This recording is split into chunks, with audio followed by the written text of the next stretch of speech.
Where you going, General? Berlin! I'm gonna personally shoot that paper-hanging son of a bitch! Released in 1970, Patton is not just an epic war film, but also a masterpiece of art imbued with historical significance. Based on the tumultuous life of General George S. Patton, one of the most brilliant yet controversial military commanders of the 20th century, the film portrays a man who is both a strategic genius and someone obsessed with fame and glory.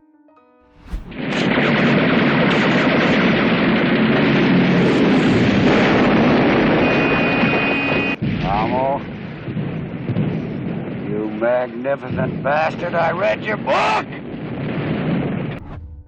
Not only renowned for its grand battle scenes and the heroic image of the General Patton, also draws attention for its eerie and unique details, vividly portraying the horrors of war. From fascinating behind-the-scenes secrets, shockingly realistic details, to the film's influence on prominent politicians such as President Richard Nixon, Patton transcends the boundaries of a typical epic movie to become a classic. Let's uncover 20 fascinating facts behind this masterpiece. 1. Nixon's obsession with Patton. It is often said that the Cold War is over and that the West has won it. That's only half true. President Richard Nixon was so obsessed with the movie Patton that he watched it more than 10 times at the White House. Nixon didn't just see it as a cinematic work, but viewed General George S. Patton as an ideal model of leadership. He even compelled National Security Advisor Henry Kissinger to watch the film with him and analyze the lessons from the character. The depiction of Patton in the film as a strong, decisive general, unafraid to face challenges, reflected qualities Nixon admired, especially as he grappled with major issues like the Vietnam War and internal divisions within the US. Nixon applied Patton's philosophy to bolster confidence in the Vietnamization strategy while shaping his own tough leadership style. However, Nixon's obsession with the movie sparked controversy, as many believed he was too easily influenced by a cinematic portrayal rather than historical reality. Nevertheless, this highlighted the film's incredible allure and the character of Patton's enduring influence on 20th century leaders. 2. German tanks in the film were actually Patton tanks. In Patton, 1970, the tanks depicted as belonging to Nazi Germany were actually American M48 Patton tanks provided by the Spanish military. After World War II, it was nearly impossible to find original Panzer tanks, forcing the filmmakers to repurpose modern tanks. The production team repainted them, added Nazi symbols, and modified the details to make them resemble wartime German tanks. Interestingly, these tanks were named after General George S. Patton himself, the central character of the film. This created a unique irony, as in the film, Patton had to fight against machines bearing his own name. Under Francisco Franco's regime, Spain possessed a significant number of M48 tanks supplied by the US during the 1950s, allowing the filmmakers to save substantial costs. While not entirely historically accurate, this detail helped convey the grandeur and realism of the battles while also emphasizing the symbolic depth of Patton's character. 3. George C. Scott refused to film the opening scene. I want you to remember that no bastard ever won a war by dying for his country. The opening scene of Patton George C. Scott, standing in front of a giant American flag delivering a powerful speech, is one of the most memorable moments in cinema. However, few people know that Scott initially refused to film this scene. He was concerned that the speech was so impactful, it would overshadow the rest of the film, causing the audience to remember only this moment and forget his nuanced performance in the subsequent 2 hours.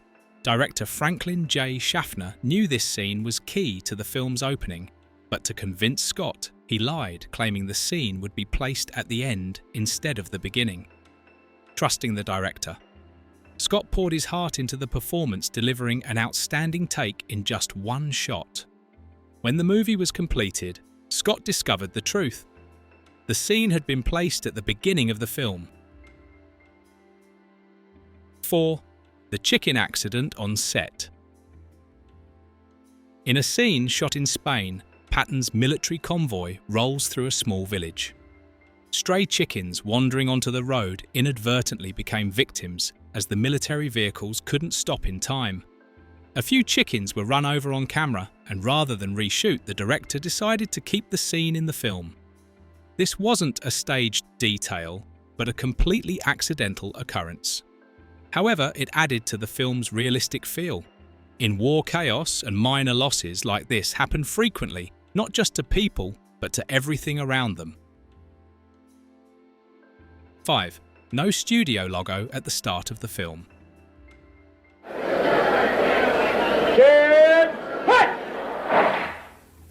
Patton begins unlike any other film.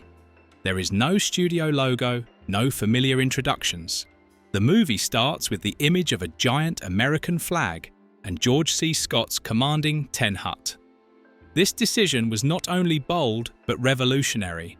It immediately pulled the audience into Patton's world without any preparation. For military audiences, the instinctive reaction to the command was to stand at attention, and this actually happened in theaters on military bases. This opening broke Hollywood conventions and conveyed the spirit of Patton's character from the very first second. It required no explanation, no lead-in, just presence and dominance. 6. Patton's real voice was surprising. You who have not seen it do not know what hell looks like from the top.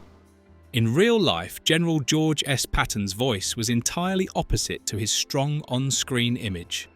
His voice was high-pitched, shrill, and sometimes sounded like an angry schoolteacher. This initially made many soldiers under his command feel uncomfortable and distrustful. However, Patton quickly compensated for this shortcoming by using colourful, often vulgar language to assert his authority.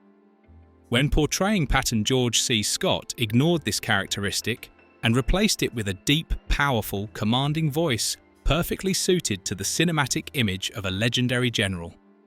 While this change sacrificed some authenticity, it made the character more accessible to audiences and enhanced the film's appeal. 7. The Spanish army was the largest prop force. To recreate the brutal battles of World War II, the filmmakers spent nearly $6 million, half of the $12 million budget, on hiring the Spanish military. Under Francisco Franco's regime, Spain's army had thousands of soldiers and military equipment supplied by the US during the 1950s. They played the role of German soldiers, operated tanks, artillery, and performed large-scale battle formations. The Spanish military didn't just serve as extras, they nearly became the backbone of the battle scenes in the movie. Soldiers were trained to march fire and follow commands from Hollywood filmmakers instead of their actual commanders. This created grand realistic scenes without the need for CGI, a rarity in that era. 8. Patton's guns were real. The ivory-handled guns George C. Scott wore on his hips in the movie weren't props, but the actual weapons of General George S. Patton. The filmmakers borrowed them from the West Point Museum, which houses many personal artifacts of the legendary general. These weren't just weapons, but symbols of Patton's bold and unique personality. Patton had these guns custom designed with ivory grips and intricate details reflecting his perfectionism and his desire to stand out in the military. When Scott wore them in the film, he not only embodied Patton, but also carried a piece of real history. The weight balance and craftsmanship of the guns helped Scott connect deeply with the character, resulting in an incredibly authentic performance. 9. General Omar Bradley didn't like Patton. General Omar Bradley, who served alongside Patton in World War II, was invited to be the technical advisor for the film to ensure military accuracy. However, it's interesting to note that Bradley actually disliked Patton.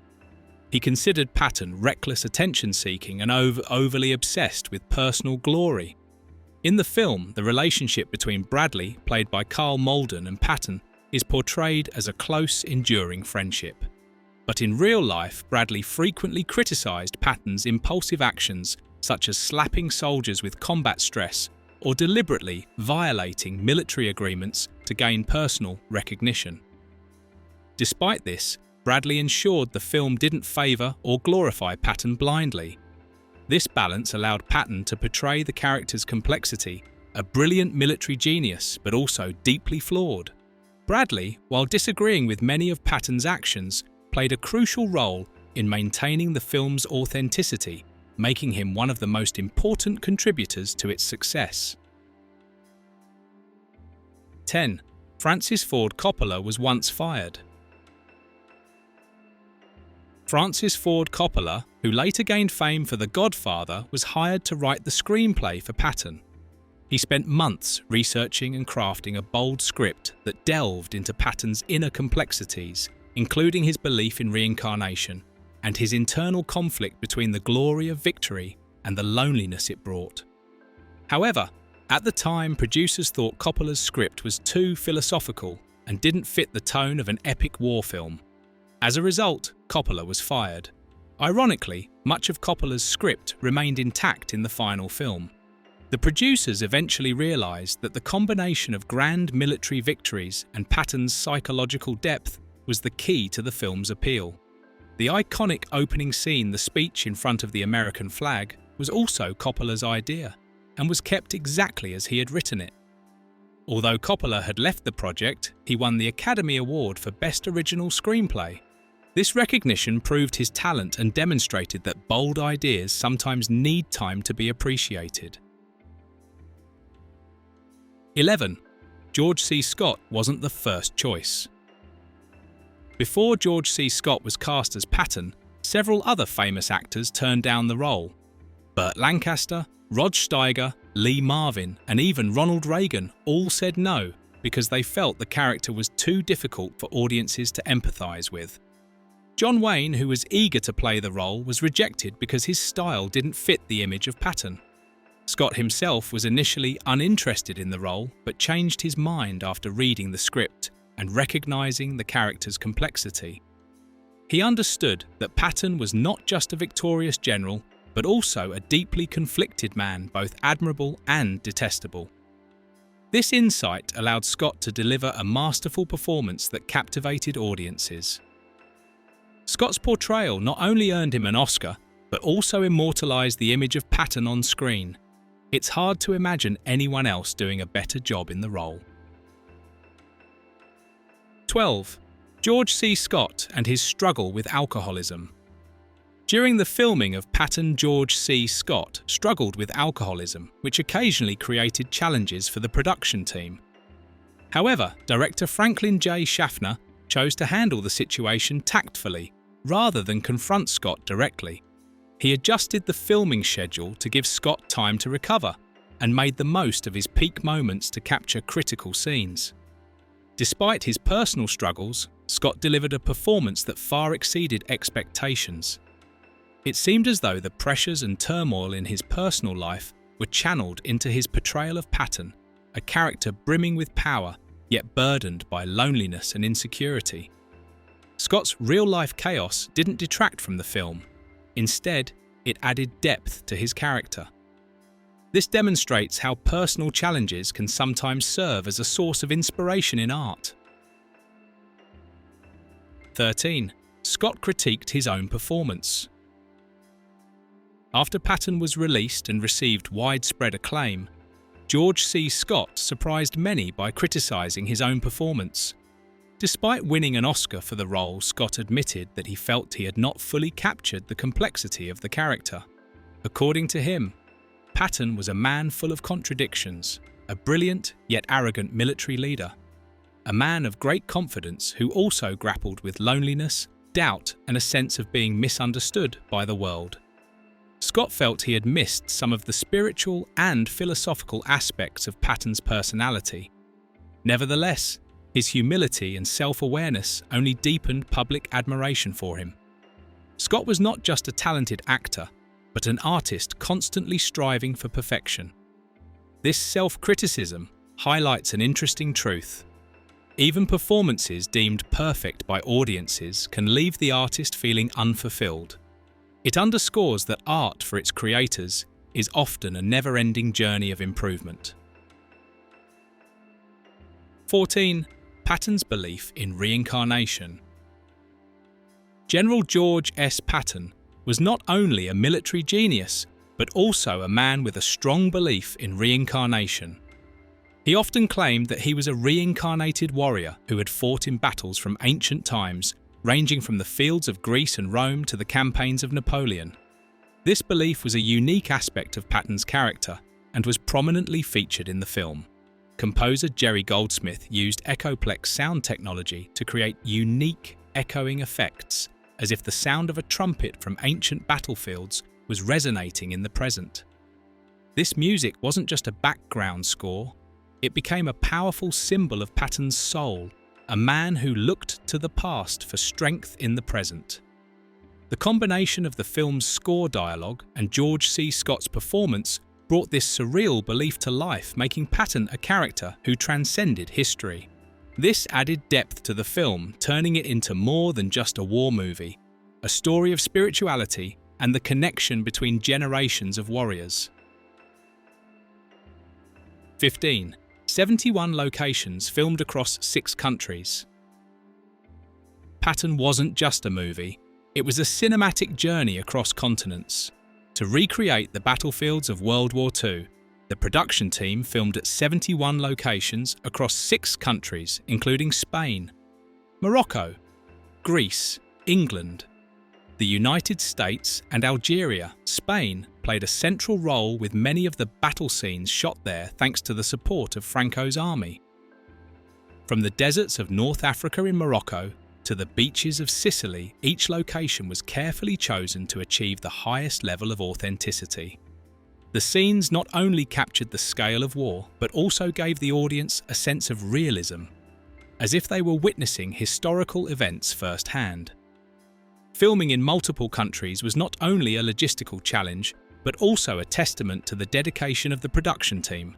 The vast, lifelike settings elevated Patton beyond the scope of a typical war film, turning it into a true cinematic epic. 16. George C. Scott refused the Oscar. George C. Scott made Hollywood history by becoming the first actor to reject an Academy Award. In 1971, he won the Oscar for Best Actor for his role in Patton, but Scott refused to attend the ceremony and had already announced that he did not want to be nominated. Scott called the Oscars a meat parade, criticizing the idea of comparing artistic performances as if they were commodities. To him, the true purpose of an actor was to serve the character and the audience, not to win awards. This act shocked Hollywood, but also sparked a major debate about the value of artistic awards. Some saw his stance as arrogance, but many admired him for his honesty and principles. His decision reflected the spirit of Patton, a man who defied rules and lived on his own terms even if it meant standing alone. 17.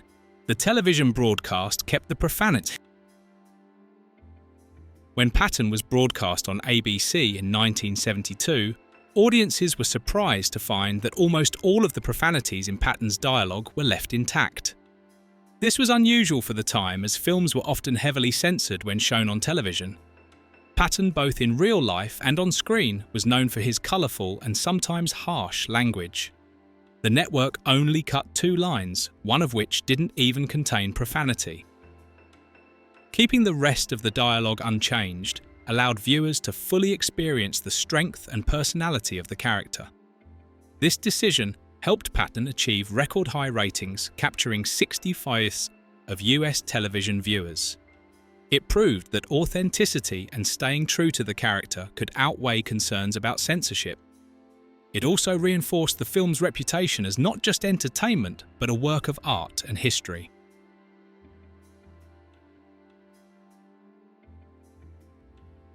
18. The Echoplex sound technology. Jerry Goldsmith, the composer for Patton, used Echoplex technology to create one of the most iconic film scores in cinema history. This device allowed sounds to repeat with echo effects, giving the impression of a trumpet's call echoing from the past. The music wasn't just a background element. It became a character in its own right, helping the audience feel Patton's spirituality and his belief in reincarnation. Each time the trumpet sounded, it symbolized Patton's connection to warriors of the past, reminding viewers that he wasn't just a 20th century general, but the embodiment of a timeless warrior spirit. This score earned Goldsmith an Oscar nomination and became one of the defining features of Patton. It elevated the film beyond a simple war movie, adding layers of depth and making it unforgettable. 19. Patton was preserved by the US Library of Congress. In 2003, Patton was selected for preservation in the National Film Registry by the US Library of Congress. This honor is reserved for films deemed to have cultural, historical, or aesthetic significance. Patton is not just an outstanding cinematic work, it is also a sweeping portrait of war leadership and patriotism. The film vividly captured the image of General George S. Patton, a complex and contradictory figure, both a military genius and a man obsessed with personal glory. Beyond its artistic value, Patton addresses timeless issues such as the ethics of war sacrifice and the cost of glory. It has become a living historical document offering deep insights into World War II and how individuals can shape history.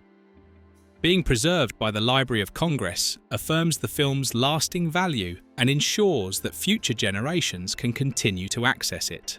This recognition highlights the power of cinema not just to entertain, but also to record and convey important cultural and historical legacies.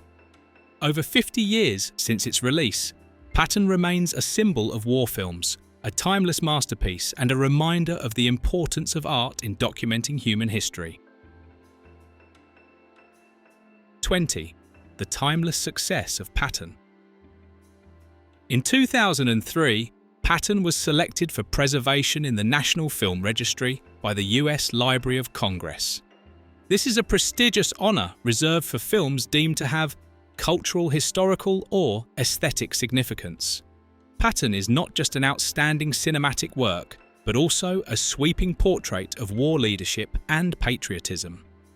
The film vividly depicted the image of General George S. Patton, a deeply complex and contradictory figure, both a military genius and a man haunted by his obsession with glory. Beyond its artistic value, Patton addresses timeless issues such as the ethics of war sacrifice and the cost of glory. The film has become a living historical document offering profound insights into World War II and how an individual can shape history. Its preservation by the Library of Congress not only affirms the film's value, but also ensures that future generations will continue to have access to this masterpiece. This serves as a testament to the power of cinema, not just to entertain, but also to document and convey important cultural and historical legacies. More than 50 years after its release, Patton remains a symbol of war cinema, a timeless masterpiece and a reminder of the importance of art in preserving human history. Under the masterful direction of Franklin J. Schaffner, the sharp screenplay by Francis Ford Coppola, and the legendary portrayal by George C. Scott Patton, not only won 7 Academy Awards, but also became a timeless symbol. To this day, the film is praised as a vivid portrait of war and humanity, and it remains one of the classic films truly deserving of eternal preservation. Don't forget to like, share and subscribe so you won't miss exciting videos in the future. Thank you for watching and see you in the next video.